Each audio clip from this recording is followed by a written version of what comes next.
August 11 చరిత్రలో ఈరోజు 1908 August 11న భారతదేశ స్వాతంత్ర్య పోరాటంలో ప్రముఖ విప్లవకారుడు ఖుదీర్ రామ్ బోస్ను ఉరితీశారు.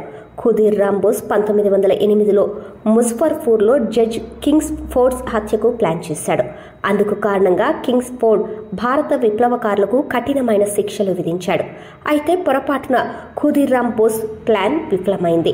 వాస్తవానికి కింగ్స్ ఫోర్డ్ ఏప్రిల్ 30, 1908 రాత్రి 8:30 గుర్రపు బగ్గీలో బయలుదేరాడు.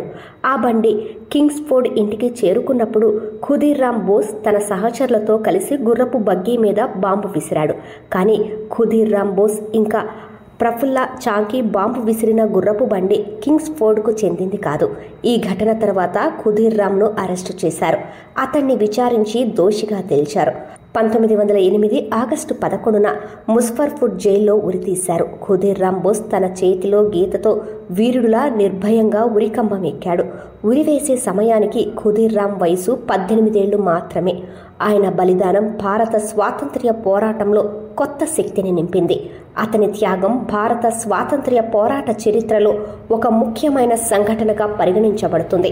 అదే సమయంలో మరొక విప్లవకారుడు ప్రఫుల్లా చాకీ బ్రిటిష్ వారి చేతిలో చనిపోకూడదని ఆత్మహత్య చేసుకోవాలని నిర్ణయించుకున్నాడు. 1908 మే 2న తనని తాను కాల్చుకొని అమరుడయ్యారు.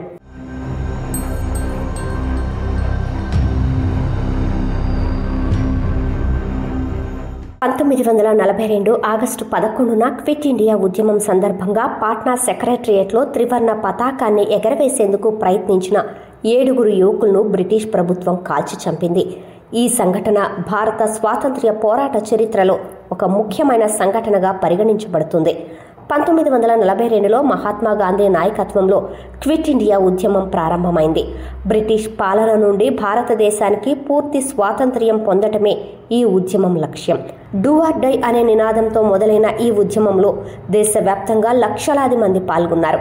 ఈ క్రమంలో 1942 ఆగస్టు 11న పాట్నాలో విద్యార్థులు, యువకుల బృందం బ్రిటిష్ వారికి వ్యతిరేకంగా నిరసనలు చేపట్టారు. పాట్నా సెక్రటరియేట్లో త్రివర్ణ పతాకాన్ని ఎగరవేయాలని ఈ యువకులు సంకల్పించారు.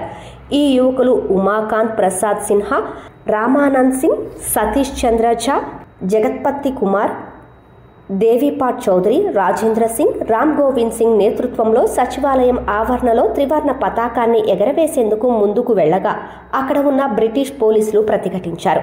వారిని ఆపడానికి చూశారు. అయినప్పటికీ ఆ యువకులు తమ సంకల్పాన్ని నెరవేర్చడానికి ముందుకు సాగారు. అయితే వారిని అడ్డుకునేందుకు బ్రిటిష్ పోలీసులు కాల్పులు జరిపారు. ఈ పోరాటంలో 7 యువకులు వీరమరణం పొందారు.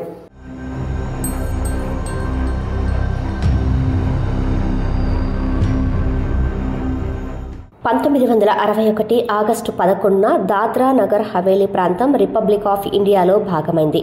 దాద్రా నగర్ హవేలీ పశ్చిమ భారతదేశంలో గుజరాత్ ఇంకా మహారాష్ట్ర రాష్ట్రాల మధ్య ఉన్న కేంద్రపాలిత ప్రాంతం. ఈ ప్రాంతం చరిత్ర పోర్చుగీసు పాలనతో ముడిపడి ఉంది. 18వ శతాబ్దంలో పోర్చుగీసు వారు ఈ ప్రాంతాన్ని తమ ఆధీనంలోకి తీసుకుని తమ వలస రాజ్యంగా చేసుకున్నారు. 1947లో భారతదేశానికి స్వాతంత్ర్యం వచ్చిన తరువాత కూడా దాద్రా నగర్ హవేలీ పోర్చుగీసు పాలనలో ఉండేది. అయితే భారత స్వాతంత్ర్య సంగ్రామంలో స్వాతంత్ర్య సమరయోధులు పోర్చుగీస్ పాలనకు వ్యతిరేకంగా పోరాటాన్ని సాగించారు. చివరికి దాద్రా మరియు నగర్ హవేలీలను పోర్చుగీస్ నియంత్రణ నుంచి విడిపించారు. అయితే పోర్చుగీస్ పాలన నుండి స్వాతంత్ర్యం పొందిన తర్వాత కూడా దాద్రా నగర్ హవేలీ అధికారికంగా భారతదేశంలో భాగం కాలేదు. 1961వ సంవత్సరంలో భారత ప్రభుత్వం ఈ భూభాగాన్ని రిపబ్లిక్ ఆఫ్ ఇండియాలో విలీనం చేసే ప్రక్రియను ప్రారంభించింది. తదనంతరం 11 ఆగస్టు 1961న దాద్రా నగర్ హవేలీ అధికారికంగా రిపబ్లిక్ ఆఫ్ ఇండియాలో భాగంగా ప్రకటించబడింది. దీనికి కేంద్రపాలిత ప్రాంతం హోదా కల్పించారు.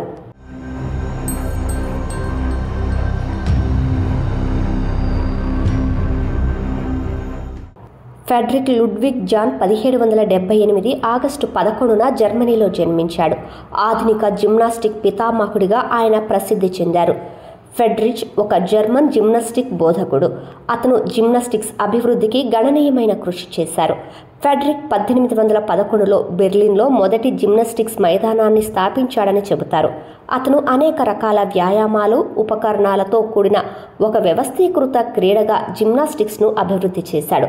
అతను అభివృద్ధి చేసిన అనేక పరికరాలు నేటికి జిమ్నాస్టిక్స్లో ఉపయోగిస్తున్నారు. ఫెడరిక్ లక్ష్యం శారీరక దృఢత్వాన్ని పెంపొందించడమే కాదు, జర్మనీ యువతలో జాతీయవాద భావాలను మేల్కొల్పడం కూడా.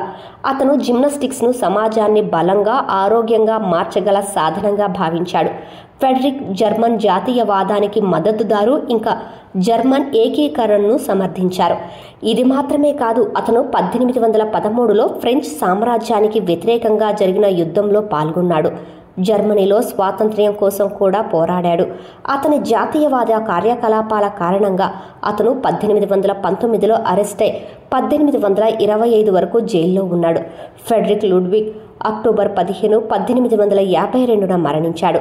అతని మరణం తర్వాత కూడా జర్మనీ ఇంకా ఇతర దేశాలలో జిమ్నాస్టిక్స్ సంప్రదాయం సజీవంగా కొనసాగుతోంది.